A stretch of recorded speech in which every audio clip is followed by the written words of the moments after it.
Game day.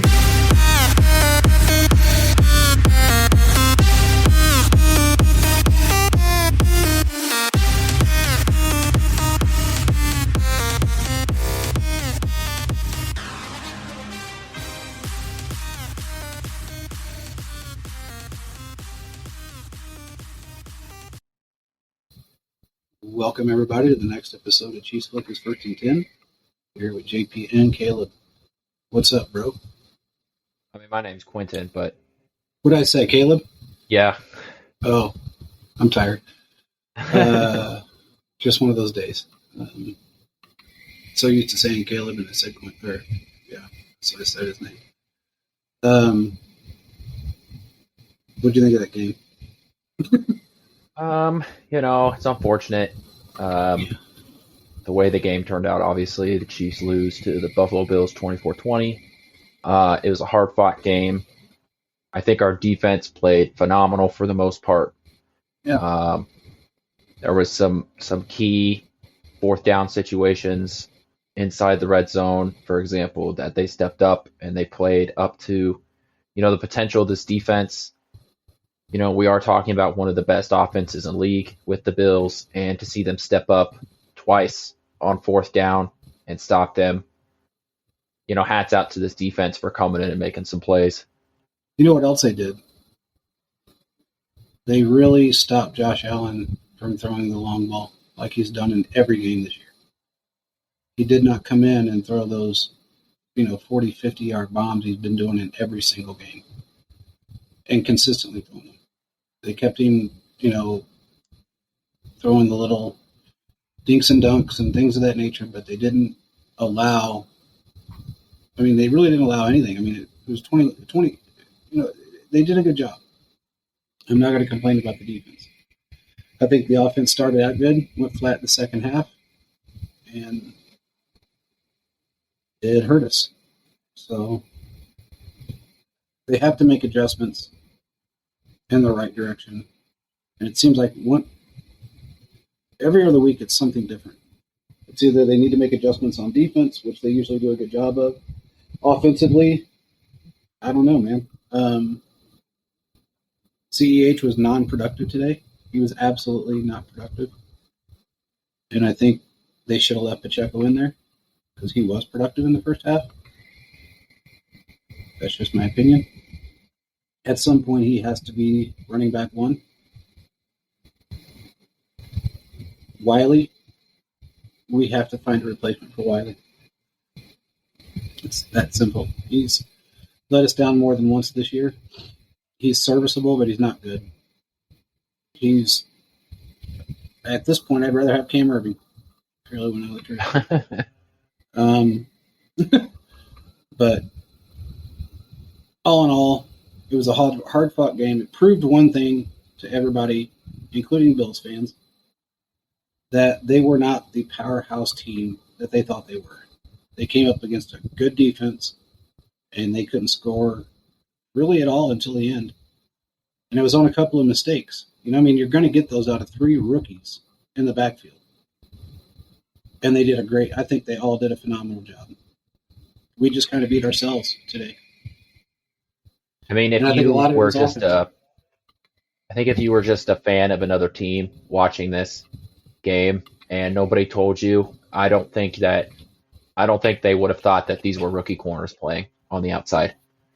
I think all these corners played phenomenal up to what they were expected to really play. So once again, Brett Veach has done a great job building this defense, and to see, these corners come up and do what they did. I know they gave up a lot of yards to some of, like Stephon Diggs had almost 150 yards today. They did keep Gabe Davis from burning us like he had in the past. He had 3 receptions for 74 yards, so a couple of just big plays. But, there wasn't like that one big play that really seemed to get you, to really, Exactly. stab you and really get the Bills to blow this game open. And I feel like that's what they've been able to do, even in the against the Dolphins. When they lost, they were still getting those huge chunk plays. And I I think agree. the Chiefs defense did a really good job preventing those today. I agree. I absolutely agree. I put this on second half offensive calls. That's what I put it on. Because we could have won that game. There was some very, very... Look, I'm not going to say this just about our game because it's every game. I was just watching the Philly Cowboys game. There is so many questionable calls in the NFL right now. And it's not just on roughing the passer. It's on first down lineups. It's on, OPI, DPI, holding. There's just so many taunting. There's so many questionable calls that are going on. Chris Jones today, they said, he tripped Allen. Well, he was being held, and he stretched himself out to get out of the hold, and Allen tripped over his foot. He didn't stick his foot out purposely to trip him. So I think that's why it wasn't called, and it was just left to what it was. But then Jones was held again. Clark was held again. Very obvious hold. It wasn't anything that, Helen Keller could see those holds, but apparently the rest couldn't. So, I don't know. They got to get more consistent with the officiating, I think, for every team in the NFL. And they can't pick and choose who they want to call against. This week, Chris Jones. It's the first week I've seen in a long time that Chris Jones hasn't been called for something stupid. I think the OPI call on Kelsey was petty. When you got a guy like Chase that does it from the line of scrimmage on. Yeah, that was a pretty weak OPI call. We've definitely seen worse and it not get called. Exactly. So I don't know, man. Especially because the guys were hand fighting up to that point too. It wasn't just like he pushed off. Usually they let that stuff go. If the guys are hand fighting and the receiver ends up pushing off, while the guys are hand fighting, they usually let that slide. Yeah. Yeah. Well, the one thing I can say is we know this. We have a good defense. We know this. We have the players on offense to win these games. We just have to put them in the game. When you have players, MVS was basically non-existent today. He played terrible. Juju had over 100. What do you have, 130 yards? Yeah, he had 113 yards. 113 yards. So he had a 100-yard game and a touchdown, 100-plus yard game against the Bills defense that I don't think they've allowed very many 100-yard receivers. They struggled again with the run, the Chiefs did, against a team that doesn't have a running game. And they allowed some pretty big gashes there. And they were kind of consistent. That tells me that they need to fill a gap. And now that Turk is hurt for the year, you got Danny Shelton sitting, he needs to come up. It's that simple. Or they need to bring somebody in. But it's not going to work like that. You're going to get a really good running back at some point during the season that's going to gash the hell out of us if that continues. So I did hear that some play calls were switched out in the second half, starting in the second half, were called by somebody else, and it changed some things. I know Mahomes wasn't happy with his play, even though I think he had 300 yards. Yeah, he did. If I'm not mistaken. So, look, with an offense that's gelling, and that's what everybody has to realize, a bunch of new wide receivers, a lot of rookies, a lot of first-year guys, for Mahomes to still consistently put up 300 yards a game or close, is pretty damn good. He's a leader. That's just the way it is. And as long as he's back there, I'm still not worried. This game was going to happen. Look, it was either a win or a lose, no matter what. We lost last year to them pretty bad. I think it was 38-20. This year it wasn't like that. That's because our defense is a whole lot better.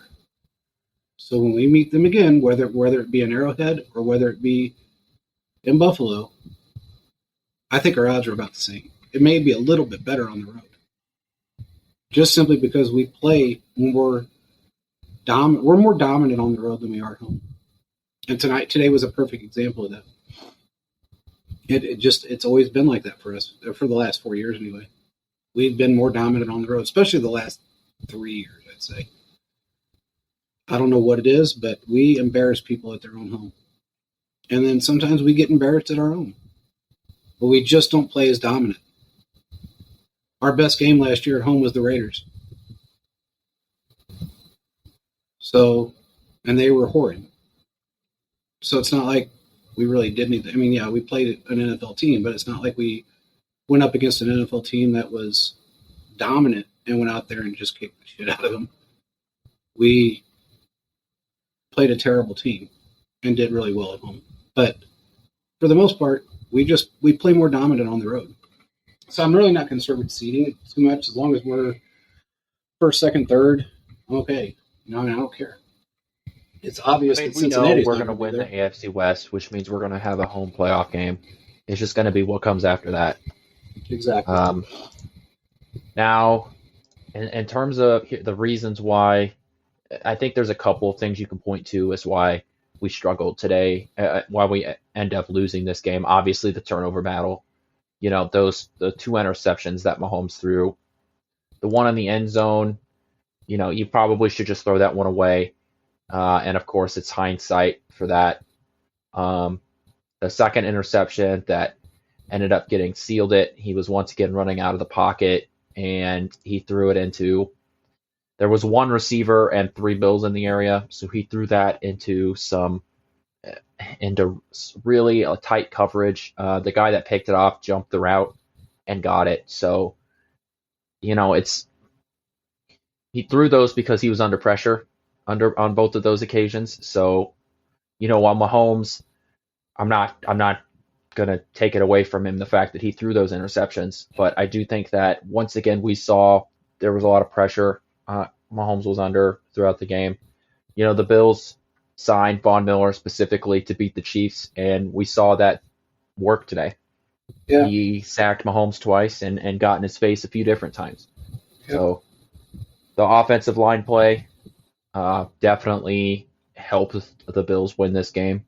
In both the passing and running game, we could not get the running game going. While on the other hand, the Bills were able to crack out over 100 yards on the ground, with 85 of those yards coming from Devin Singletary. Which is not a good running back, by the way. Yeah, not there great. really isn't. There isn't a reason for that, but this Chiefs offensive line really hasn't lived up to what we thought it was, and we've been saying this every week that for some reason or another, this offensive line can't seem to string together multiple good games. And I can't come up with a single reason for that. Well, Trey Smith was hurt a couple of games. I get that. Okay. Then you have to think about everybody's going to make a mistake. Even our center made a mistake, and he pushed the wrong direction. I understand that. Brown actually played really well today. Wiley is consistently bad. I don't know what else to say. Every week it's somebody's on Mahomes' back because of Wiley. And when you have, and what I noticed, just so you guys, I talked about this in the last show. Orlando Brown spread his stance out to try and help his game. I noticed that from prior games versus this year, and it didn't work. I noticed today his stance was in a lot more versus even last week, and he played a whole lot better because he was able to adjust his body and make the block. Wiley can't get out of his own way. So, I don't know. They have to fix that. I think he's the weak link, to be honest with you. I just think he is. And I think it was just flat play calling in the second half. It was bad play calling and wrong position players. You need Sky Moore in there more. As soon as he gets in the game, he makes a catch. why they pulled Pacheco and put CEH in consistently, and Pacheco never really seen the field again, is beyond me. That's, to me, seems like a call that a certain individual made because it was his time to play to make calls. But regardless, that has to stop at some point. And I actually had a guy call me right after the game, and he said, honestly, we have to fix this issue. And he's with, basically with the Chiefs, and he said this has got to end. And I'm not going to say who he was, but he said 2 people need to go. It ain't going to happen this year probably, but at least on one of them. The other one may go. But one is a coach, and he needs to go. He's just causing issues. So it's costing us wins, to put it that way. But regardless, there's nothing you can do about it right now. We just have to move forward and think that we got, 3 AFC West or NFC West games coming up, and we usually dominate the NFC West. San Francisco's not looking that great right now. No, and they're super injured on the defense. I mean, before that defense should be dominating, but they're just so brutalized by injuries. Yeah. So I think we're going to we got San Francisco in the bye week, right? I think so. And then we come back, and I think there's another couple of tough games coming up. Yeah. We thought McDuffie was going to be back this week. Probably won't even be back next week. He'll probably be back after the bye to make sure he's 100%. And maybe by then we'll see a change on the defensive line as well, and maybe the offensive line with Wiley. I know they're not high on Niang, but they got to do something because they're even better than that. So it goes 49ers bye week, and then Titans, Jaguars, Chargers, which the Titans game doesn't look to be as bad as it did in the beginning of the year. That Jaguars game should be a much better game than we thought because the Jaguars are looking like a pretty good team. But except for what happened today. That's a divisional game, though. Huh? And Matt Ryan came out just ready to play. He did. He just can't do that consistently. But I'm not really worried about that. This game, I would say that I think Sky Moore needs to be more involved in the offense. It seems like every time he goes out there and catches the ball, he's able to get way more yards than he's supposed to get when he catches the ball. He's always able to sort of run up the sideline and get another 7, 8, 9, 10 yards after he catches the ball. So I think Sky Moore needs to be more involved in the offense, even if it's just you kind of do what you're doing now, just more per game. So you do a little bit more of those bubble screens, just to get him more involved in the offense, because I think he's really starting to become his own. It's good to see Juju come out and have a good game. Yeah. He only had 5 targets, but man, he had that 42-yard catch. It's great to see, some of these guys that are coming in to really get going. Last week, MVS had his week. Today, he didn't even have a catch. Couple targets, no receptions. So no receptions. I want to see this offense really start to pick up and start to find the guy other than Travis Kelce. Yeah. They're going to have to because, again, Kelce, as good as he is getting open, he's still going to get – when they realize that Mahomes doesn't trust anybody that's on the field, they know that he's going to go to Kelce. And they're going to triple team him all day long. So, or triple cover him, I should say. But I think you're right. Sky Moore has to be involved. Pacheco has to be involved more. Watson was the receiver that was the target of that last pick from Mahomes. And I believe if that would have been Sky Moore, he would have come forward and at least fought for the ball. Or even more for that matter. But it just didn't happen. They got to make some changes. That's for sure. They got to. The adjustments have to be made correctly, and it doesn't matter if it's I understand sticking with your game plan, but you can't make adjustments for the worse. And if you see things going on that are doubtful or discerning, you have to make those adjustments, whether it be in the third quarter, whatever. You got to make those adjustments. That's how winning teams win. You make those adjustments. We didn't do that. And here's the thing, too. Like, we knew this game was going to be tough. These are two of the best teams in the AFC, and it's probably going to be like that for a while. And when you've got two powerhouses swinging at each other, one of them's going to fall. We lost to Buffalo in the regular season last year, and we were still able to come up top in the playoffs. We're probably going to see Buffalo in the playoffs. Hopefully it's an Arrowhead.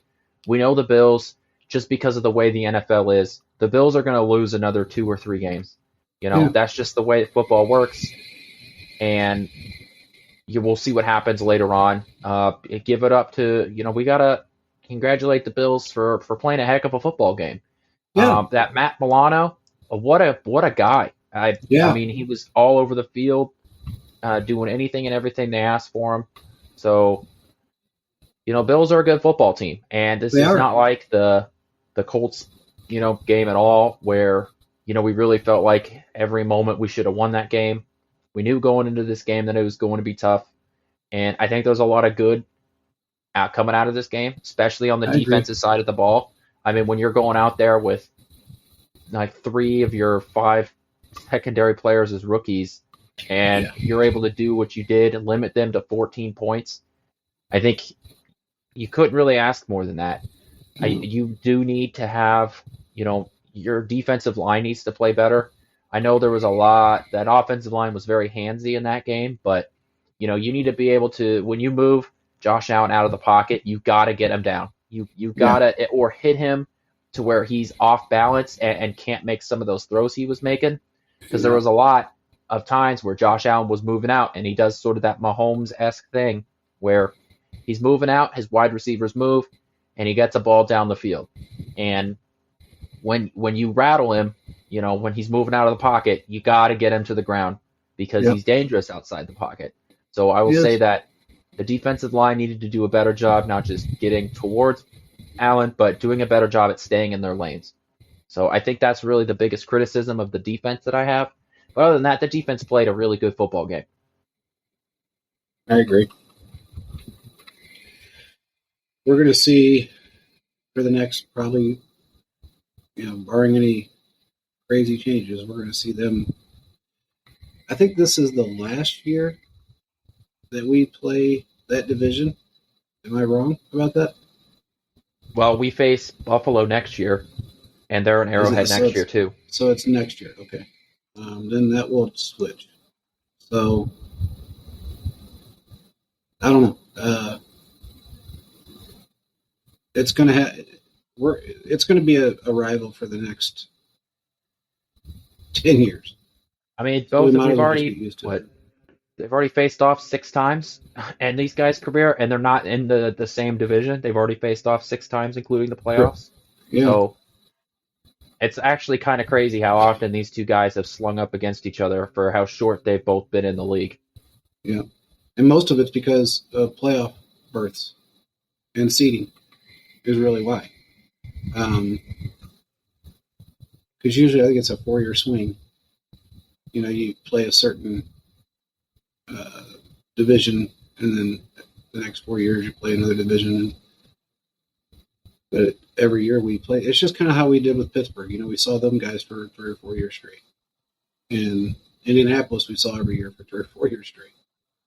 So I guess it depends on seeding, and it depends on the time of the, what division you're playing in next. But regular season at this point, we're 2 games down right now, which is nothing. With so much football left, there's not a lot of teams. We start to get easier after really the San Francisco game. Things get easier for us, and we'll get better. We're not going to get worse. We're just going to get better. We just have to make the right adjustments and the right changes. But I'm not nearly as upset about this game as I would have been if it was a divisional team, But to go against Buffalo and play the way we did with basically all new wide receivers except for Hardman and Kelsey, new running backs except for CEH, which was non-existent, and it pretty much, almost everybody on our defense, with the exception of Chris Jones and Frank Clark, is new right now, and Snead. So you got first-year guys, you got rookies out there, and we still played a great game. We fought the toughest team in football, and I think I actually said it during the live stream show today that it was going to come down to whoever had the ball last. I did not expect that interception. I actually thought Mahomes would march it down the field pretty quickly. I mean, we all did. Yeah, and they should kind of methodically run the clock out. And by the way, there was a good thing that happened before the half. We learned that Mahomes doesn't need 13 seconds. He only needs 12. Yeah. He upped the difficulty level on himself. Yeah. So now it just puts another notch on his belt, but he can march 75 yards in 12 seconds. Hey, you know what though? We need to let's talk about Harrison Butker for a minute, because the guy comes off an injury, and the very first thing he does when he comes back is he breaks the Arrowhead record that was set less than a week ago, kicks a 62-yard bomb. So he broke into the wind. Into the wind, and plenty of leg left on it. Yeah. I mean, he could have been backed up a few more yards. So that record stands for less than a week. Harrison Butker really came back, and as soon as he kicked that ball, he knew it. He looked away. He knew it. He turned around with his hands up. He's like the cool guy in the movie. The cool guys don't watch the explosions. Yeah. That was like that. He pulled the pin, threw the grenade, and walked away. Yeah. So Harrison Butker is a weapon. And he needs to go to Brett's Beach office and ask for a new contract, because that dude's a 50 caliber. That's what he is. He's just not just a weapon. He's a 50 cal. He's an amazing. I mean, the guy bombed more than half the football field with ease. Yeah. So, and the crazy thing is, he was kicking in warm-ups last year again, and he's done it prior. He kicks in warm-ups into the wind 70 yards and drops them in warm-ups. So I think he had a couple of motivating factors. One, he just came off an injury. And two, there was no way in hell he was going to allow a guy come in that off the street and hold that record. That was Butker's record. He was going to make sure of that today. And he did. I guarantee you, when they came up to that point and they said, "What do you want to do?" He said, "I want to go out there and make that field goal," and he did. So I don't know, man. He's ridiculous. He's a beast. That's what he is. Man's a beast. It's crazy how many Buffalo fans on Twitter were. I met a couple of them actually today before, way before the game. I was out. I was standing in line, and I heard this guy say, "Man, what do you do wearing that?" And I turned around. It's a Buffalo fan. And he goes, "Man, it's going to be a game, huh?" And I said, "I think it's going to be." And I actually told him, and he said he was going to listen to our show. I actually told him, I said, "This is going to be a very close game. And I don't think it's going to be within 7 points." I had that feeling this morning. I don't know why. Prior, when we made our picks, I thought it was going to be at least a 7 to 10 point game. I think similar to you. And I don't know why this morning I woke up and I thought this is going to be a lot closer game. We're playing at home where we're not as dominant, and we're playing a very good football team. So it came down to look, and they barely made the 4. I said 40 points, and they hit 44. Well, no, they didn't. They hit 37. It's 2024, so they hit 44. 44 points, yeah. Yeah. So it wasn't the blowout Monday night game that everybody thought it was going to be, Rams Chiefs. It was two very hard fought or a very hard fought game by two very good football teams. But a lot of Bills fans on Twitter, they they didn't like the fact that, some of the plays were being called out on them, but then they all calmed down, and heck, one of them had a long conversation with me about it. And he said, I hate playing Mahomes. He said, I absolutely hate playing him. I hate playing your O-line, and I hate playing Andy Reid. He said he's the best coach, and he said, honestly, he said, as much as I hate to say it, Mahomes is a better quarterback. And everybody knows he is. There's no, hey, did you see what Nick Wright put out? Nick Wright actually posted about the game. He did it again. I love Nick Wright. He said, good win by Buffalo. Congratulations on your Week 6 Super Bowl. And that's exactly well, we talked about this. Year. We knew that going into this. I said this game matters more to Buffalo than it does to Kansas City. Yeah. Because, for the entire offseason, all they talked about was that 13 seconds, and that lived with them for the entire off. And I get it. I mean, if I was a fan, that would be the only thing that I would be thinking about is how could you let something like that happen? And, we know the Chiefs know that they can beat, Buffalo. And even though Buffalo beat us in the regular season last year, you come into Arrowhead, come so close in a playoff game, and to lose in that fashion, that's going to leave a bad taste in your mouth. And that happened. Yeah. And if you lose a close game again to Kansas City, that's only going to get worse. So I do think this game mattered more to Buffalo than it did to Kansas City. Not to think that Definitely. The Chiefs weren't ready to play this game. Obviously they were. Look at what they did on the field. But exactly. It's just more. It just meant more for them to win. So like I said, and we'll meet them in the playoffs and we'll see what happens. But there's a lot of football left, and we got to move past it. Yep. You're right. The easier part of our schedule, the quote unquote easier part of our schedule, starts up, especially after the bye week. We still have to, face the Broncos twice. So you can just kind of pencil those in. On the flip side, the Bills have to face the Jets twice, which we would have figured would have been easy wins. But the way they're playing right now, it won't. They've got to face the Patriots twice. They're going against, they got to face the Vikings, the Bengals, the Browns. They got Miami again, too. They've got another Miami game, yeah. So for the rest of the year, they've got to face some teams that maybe at the beginning of the year we didn't think they were going to be that good, but they've put out some good games. So the Bills are going to drop a game or two here for the rest of the season, and the Chiefs. We just got to hope that the Chiefs can do what they can to win as many games as possible, and hope that if the Bills end up losing, maybe one that they shouldn't, and like they did last year against the Jaguars, and we end up with a higher seeding than them in the playoffs, and hope the trend of Patrick Mahomes not having to go on the road in the playoffs continues. Well, last year he went on the road and won, so he hasn't been on the road.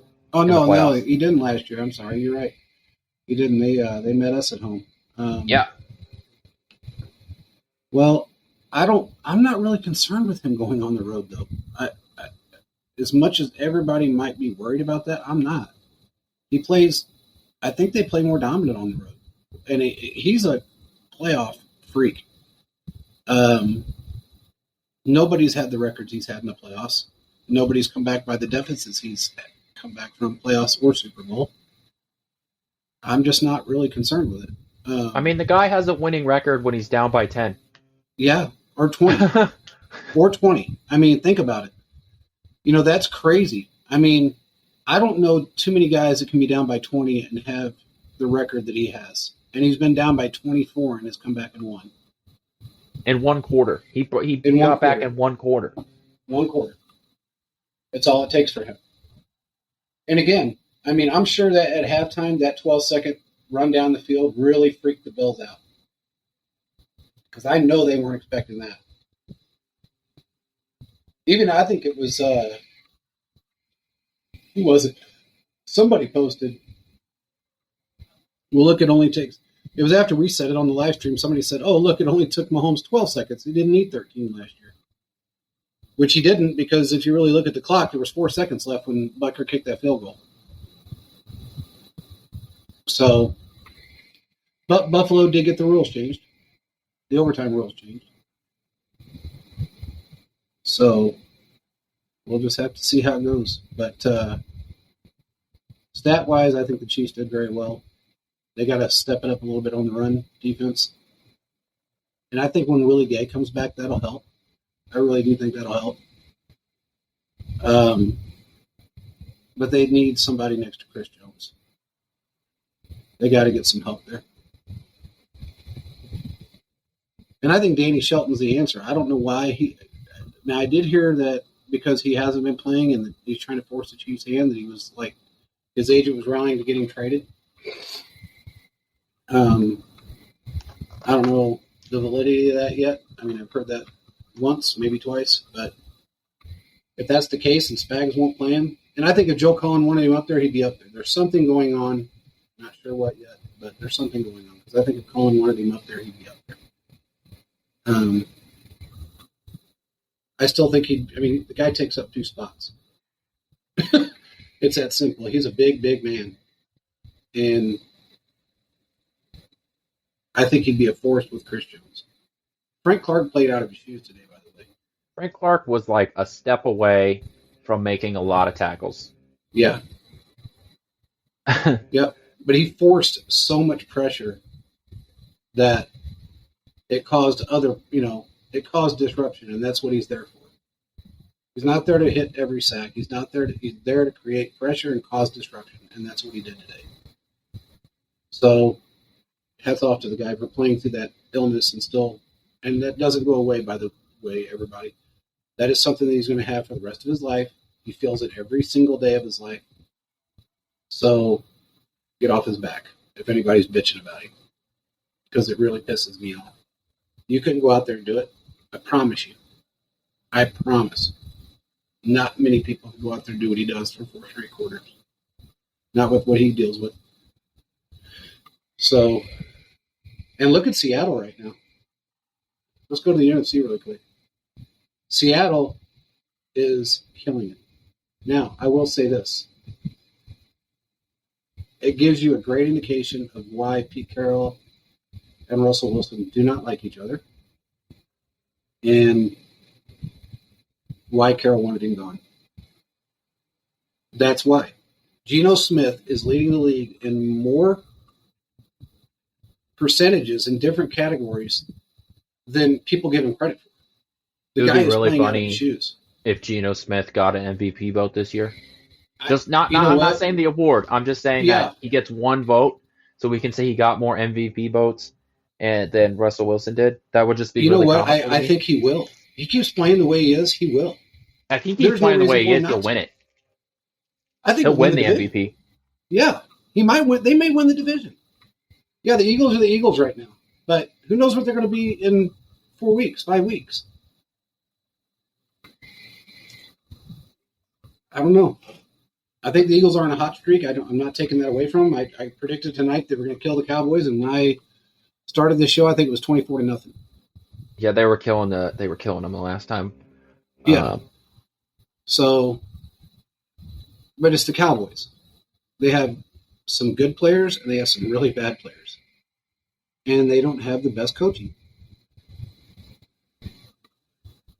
We don't have to worry about that. We've got the best head coach in football.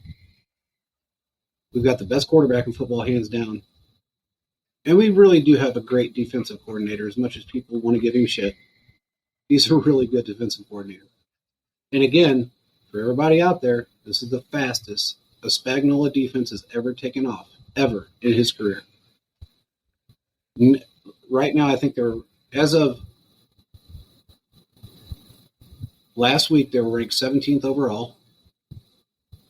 That's pretty damn good, depending on which matrix you looked at. Especially considering the injuries they've had. We and know the that they've got. And the entire defensive backs, that's basically all rookies.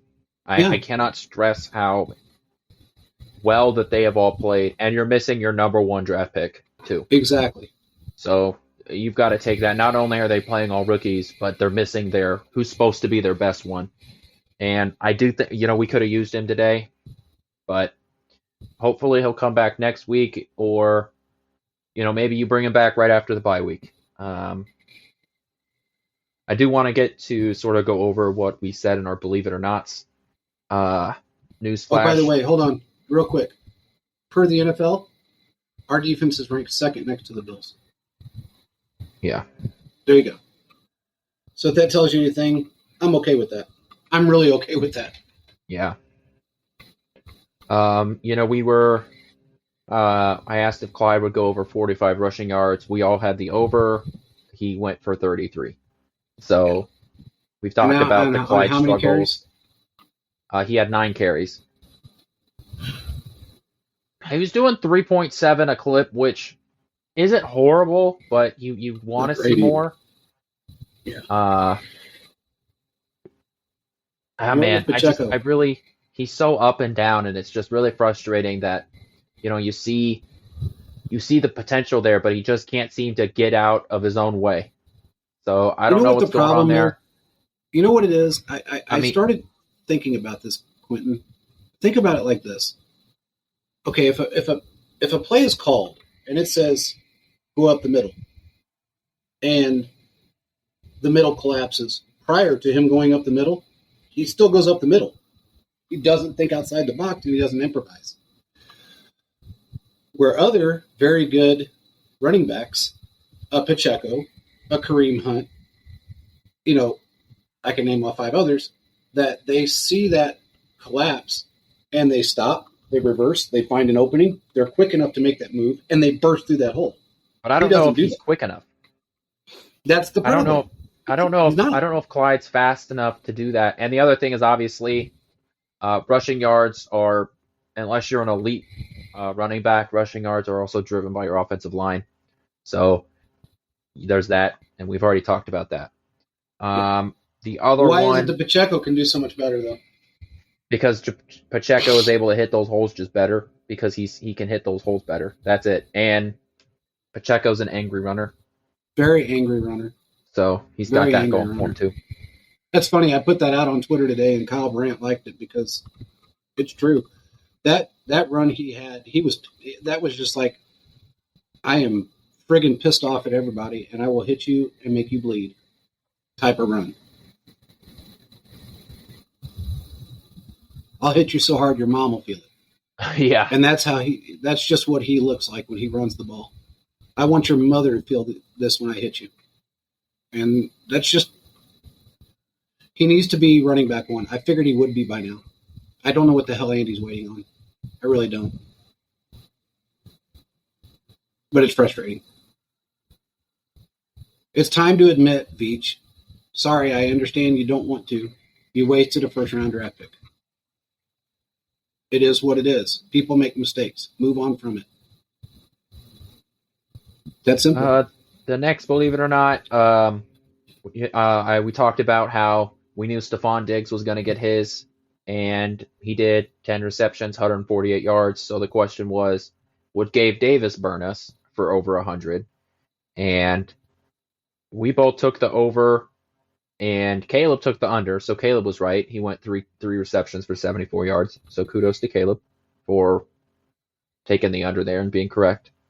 It's not often you see a guy who gets a quick, 34 yards and doesn't break the 100. I think the fact that he got 3 receptions on 6 targets. So, the Chiefs were able to really take out a guy that has burned some teams, including us last year. Yep. So once again, Chiefs secondary did their job there. And then my last one was about Josh Allen's rushing yards. And we took the under for 45 yards, and Caleb took the over. Josh Allen ran for, 32 yards, so he was under that 45-yard mark. So we were right there. And then our points. Obviously, we all took the Chiefs to win, but all of us had way more points. We had 44-41, 44-36. Caleb was a little bit closer, but he still had the Chiefs scoring 38. So I guess part of me, I bought into all the hype of the game, and I shouldn't have. I came up with that point decision with my heart, not my head. And I did too. I got to be better than that. Just because the Chiefs are my favorite team, I need to do a better job removing my emotions. Well, we have to also remember too that who we're playing. I mean, look, I understand that we thought we were going to come out after last week's performance and just dominate because we make adjustments, and that was I part didn't of my think that they were going to decision. dominate. I knew this game was going to be close, which is why I had that. No, I mean point My wise. Yeah, my logic behind it was I figured the fourth quarter. First of all, if you'd have told me that nobody scored in the first quarter, I'd have laughed at you. Yeah, Um, I figured that what was going to happen was the first half was going to be slow, sort of like it was, and then that fourth quarter was just going to be more haymakers thrown, sort of like it yeah. was last year. But I think that thinking about it now in hindsight, that's pretty unrealistic because what happened was just so legendary and so unique that I need to do better thinking with my head, not my heart. Well, I mean, I think the Bills realize that yeah, we have three rookies back there, but those three rookies are damn good, and they just couldn't they couldn't throw the deep ball. They they covered very well today. Yeah, Diggs got his 150 yards.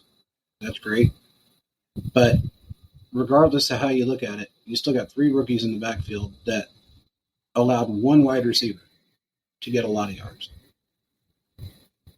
Did he even have it? He had one touchdown, right? Who? Diggs. Yeah, he had that. He has one touchdown. He had one touchdown. Uh-huh. So, I mean, I don't know. I think our defense did a very good job, and I think they're just going to get better as the year goes on. And then you got McDuffie coming back, which is going to be huge, huge. He already proved what he could do, and that kid is just phenomenal in every way. You got Gay coming back. That's going to be. And don't get me wrong. I love what Harris has done, stepping in. That proves to me that we have depth. But you really can't replace Willie Gay. Willie on Gay our is just team. more athletic. He really is. So I mean, that's just as simple as athletic as Harris is. Willie Gay is better than that. So Exactly. And let's do this. I have to do this because I can't say enough about L'Jarius Sneed. I cannot say enough about him. He is, in my opinion, top 2 slot corner in the league. If you look at every slot corner in the league, he's top 2. People just don't get past him, and he doesn't care if he lays a hit on you. It does not affect him in the least to put you on your back. He's extremely intelligent. You can tell that he played safety in college because if I remember correctly, the reason that he was a safety and then going into his senior year, they needed a corner, and so he made the transition. So you can see the way he plays that there is that safety still in him. And so, I mean, on that first play, he made that thump and hit for like a 2-yard loss. So, yeah, Snead is such a great player. He really is. He's so versatile, and it's really unique to have a corner that plays so well the way that he does in terms of open field tackling and being able to blitz and being able to cover top edge receivers in the slot or even on the outside. So Snead is overall a really good player, and yeah, he deserves all the props in the world for what he's able to do. He really does. And I got to give it to Nick Bolton. He's another one. He's just an animal. I mean, he sneaks out plays. He's good. He may not be great, in downfield or whatever you want to call it, but I think he just sneaks out. He sniffs out everything. I don't know. He's a very good player. And he plays better when Willie Gay's on the field. So, I know this seems early because this is only his second year in the league, but I think he has a chance to go after Derek Johnson's tackling record with Kansas City.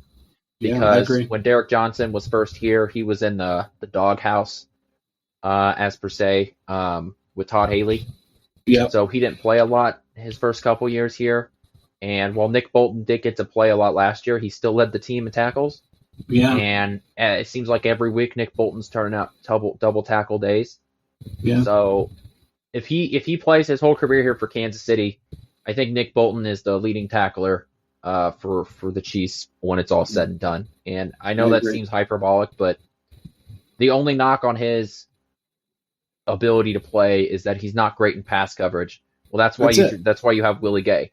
So because Exactly. Willie Gay's that athletic linebacker that does better in pass coverage. But yeah, Nick Bolton is so good at sniffing out the run. You're absolutely correct. He's so good at shooting down that A gap. When the whatever offense it is trying to do some sort of like halfback dive down the A or B gap. He's so good at just running downhill and hitting guys and getting solo tackles and tackles for losses. So I do think Nick Bolton has the potential to be one of the best middle linebackers that the franchise has had. Hey, and let's give out another prop because I don't know if you've noticed, but I have.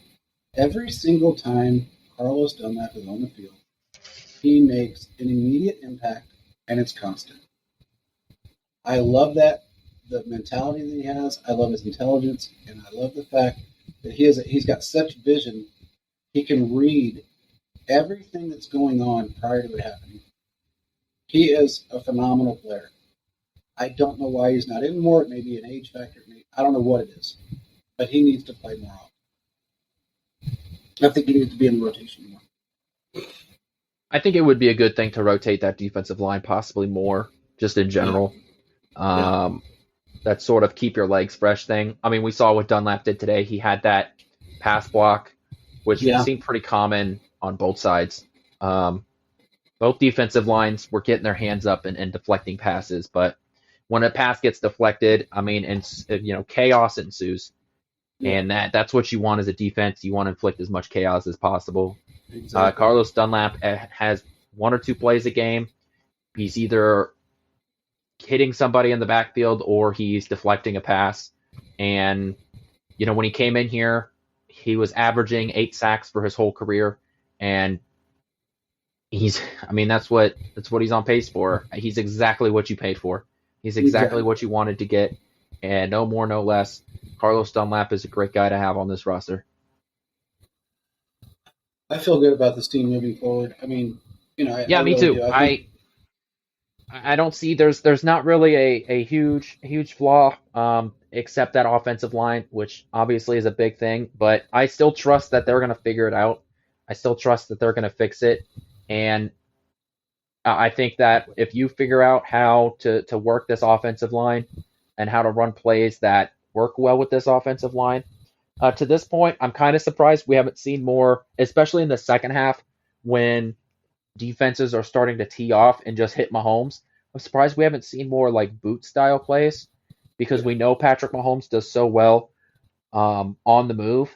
Just move him. Just have the play designed to make him move and to have him boot out and throw the ball to more than likely Travis Kelce to just help this offensive line not have to block guys for so long. So I think part of the problem with that is that you do have a lot, other than Kelce and Hardman, everybody's brand new. So I think it's going to take a little bit of acclimation to get to the point where those wide receivers know how to get open that quickly. Now, Sky Moore can do it. I've seen him do it. Juju's able to do it on occasion. But it takes more than, 6 games to get that down. Tyreek had a few years to learn it. Kelce's had a few years to learn it. And by the way, we do have a couple of good guys sitting on the practice squad right now that can step up if we need a wide receiver, which we really do. And actually, weirdly enough, they both know Patrick Mahomes very well. And it would not hurt my feelings if Chris Conley was brought up. I'm sorry, but it just wouldn't. He did very well with Mahomes. In fact, Mahomes got him paid. So, I don't know. He just makes people around him better. Mahomes does. And it just takes a little bit of time. These guys are not used to playing with an unconventional quarterback. And that's what they've got. They've got a guy that will do anything he can possibly do to make a pass and make it stick. If he's going to throw an interception here and there, that's okay. He's still better than anybody that's ever played the game when it comes to, pretty much everything. But that backyard style of football, even the Brett Favre style of football, which is basically what Mahomes is similar to, if you want to consider him similar to anyone, is Brett Favre. If you look at Brett Favre's first 4 years in the league, look at how many interceptions he has versus touchdowns. It's insanely almost even. if not more interceptions. Mahomes doesn't have that. So if I'll take 40, 50 touchdowns and 10 interceptions a year. I'm not going to complain about that. I'll take 5,000 or 4,800 yards and 38 to 45 touchdowns. And if you want to throw out 8 to 10 interceptions, okay. And he's still going to outplay you 99% of the time.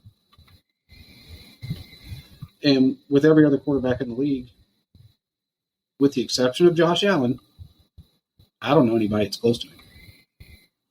And I'm not saying this because I'm a homer. If he played for the fucking Raiders, I'd say the same thing. As much as I hate the Raiders, and I hate them more than any football team on the planet. I was able to recognize Peyton Manning's strength when he was on the Broncos. So I don't think I'm being hyperbolic here. No, not at all.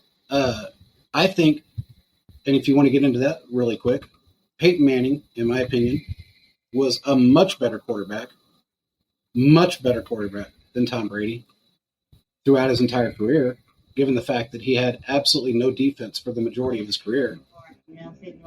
And Brady had a top 5 defense, top 10 defense his entire career. And I think after that loss today, Brady might be second-guessing finishing out the season. I just can't see him completing a season with everything that he's going through in his personal life and then not being able to win on the football field. But this is the reason why he's in his personal life. I will say it's a big reason why his personal life is in shambles is because he decided to come back and play football again at 45 and he can't win a game. I don't know, bro. I just can't see him finishing out the season. They're not, on the pace they're on, they're not going to make the playoffs. And if they do, it's going to be as a wild card, maybe a wild card. They're just not doing well. So I don't know. There's a lot of, every game today has been so weird. Arizona, who would have ever thought Arizona would be in the position they're in right now? This whole NFL season has been weird. The only thing that's been consistent is that the Chiefs are winning the AFC West. Other than that, everything else has just been all over the place. So, really? The other consistent thing is the refs suck. That's with every team. That's with every game played. Honestly, I don't know that I haven't watched a game, whether it's the Chiefs or anyone else, that the refs haven't made horrid calls. Blatantly horrid calls. And it makes you – there's no possibility that no one out there can think, okay, I wonder if he's got a bet. Because there's just no reason for some of them. But they do it. And look at Cincinnati. Look how horrid they're playing. And I think they lost an offensive lineman today. Yeah, and if those are your starters, what are your backups? Exactly. So all the hype, they got a good quarterback. He's not great. He's not the greatest of, anything, but he's damn good. And he's got all the weapons in the world. You know what the difference is, though?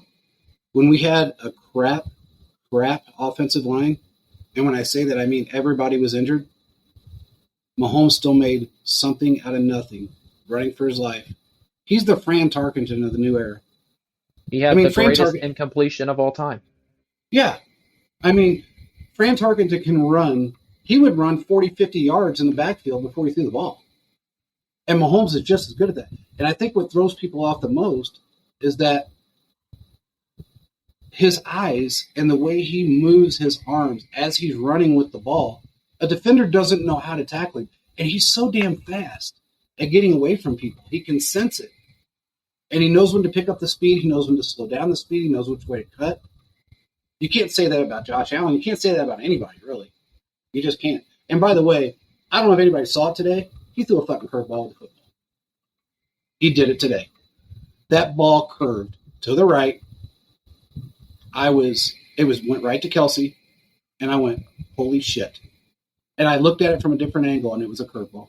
I've seen it before with him, I've never seen anybody with the ability to be able to do that. Patrick That's Mahomes isn't insane. fast. He's just somehow always faster than whoever's chasing him.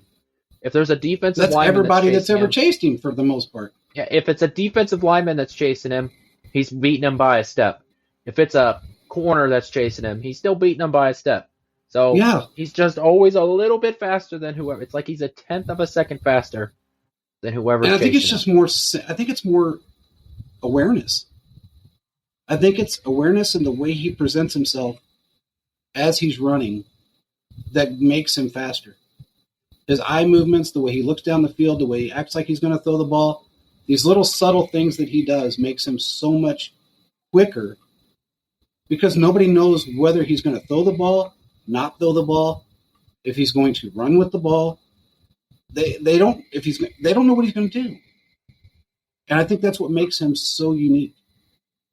Usually quarterbacks will, or DBs especially, defensive linemen, whoever it may be, that's on a quarterback, they can usually sense what a quarterback's going to do. You can't sense that with him. You just don't know what he's going to do. I don't know, man. I can just imagine what his career is going to end like. Hopefully, all of it in Kansas City. I don't think he's going anywhere else, man. He's planted way too many roots. The only I don't have anything else to say on this Bills game. The last thing that I wanted to say is that there's a fake Chiefs focused Twitter account out there, so make sure you're following the right one. But we don't have a zero in our name because we are the real Chiefs focus. So there's somebody out there that stole our logo and they called themselves Chiefs focus. So just make sure you're following the right account. I mean, you know it when you see it because ours is real and it looks official because it is. Well, they have 67 followers and we have 32,000, so that's a huge difference. Yeah, so just make sure that if you haven't followed us yet on Twitter and you're like you want to and you search up, just make sure that you follow the right one because we recently found a fake account the other day. So someone was trying to steal our thunder. And by the way, which means we made it though. Well, yeah, exactly. By the way, they used our trademarked logos, and they actually used images that are trademarked to us. We're an actual business. We're not a fan page. So, by all intents and purposes, that's copyright infringement, and it's also slander by the things that they posted. So, impersonating a business is illegal. They can do what they want. We have a feeling we know who it is. And if it is that person or that group of people, I hope Twitter IP bans them. We'll see what happens. Yeah, so I just want to bring that up. The last group that did it, the last group that did that, they got IP banned. Just wanted to bring that up to make sure that just to let people know that there is at least one fake account out there. I don't know, maybe there's more with like 2 followers, but just make sure that if you want to follow us, and you should, because we do, we tweet out some we tweet out games, news. I post on my personal account.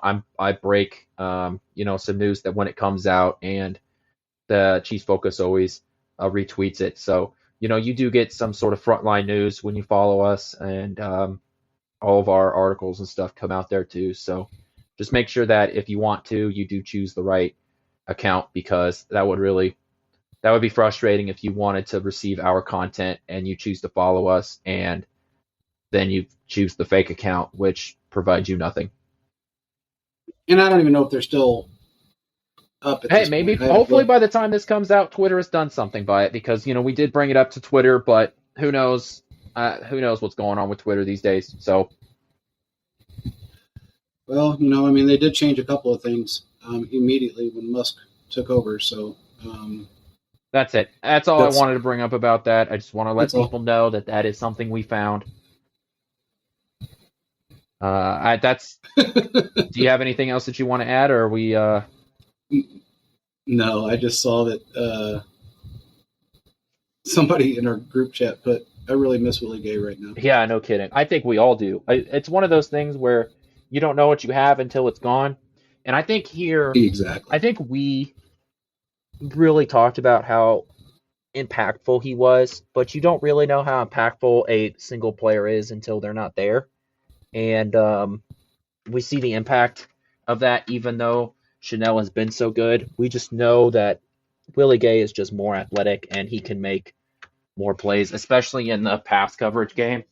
So when you have a linebacker that can make more, when he can be more effective in the passing game, you can play different styles of defenses and you can play different kinds of zones too. So you open up the playbook a little bit more. But yeah, I don't know if he'll come back next week against the 49ers. Then we have the bye week, and hopefully by then, maybe it's good we got a little bit of an earlier bye week because we know that there has been some injury issues on the Chiefs. But we get to talk about that on Thursday for you Friday, for y'all listeners Friday. Yeah. Well, anyway, I appreciate it, everybody, for showing up. Thanks, Quentin. Again, as usual, he's a big part of our team, and we're growing by the minute. So we are working on live streaming. We tested it out during the game today on a page, and it did work finally through the station. So hopefully tomorrow night we can get it going again and go over Monday Night Football. But with that being said, that's all we got for tonight. Sorry for the loss, but there's a lot more football to come, and it wasn't a bad loss. So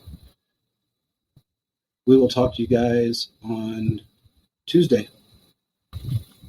Appreciate it, everybody. Peace out.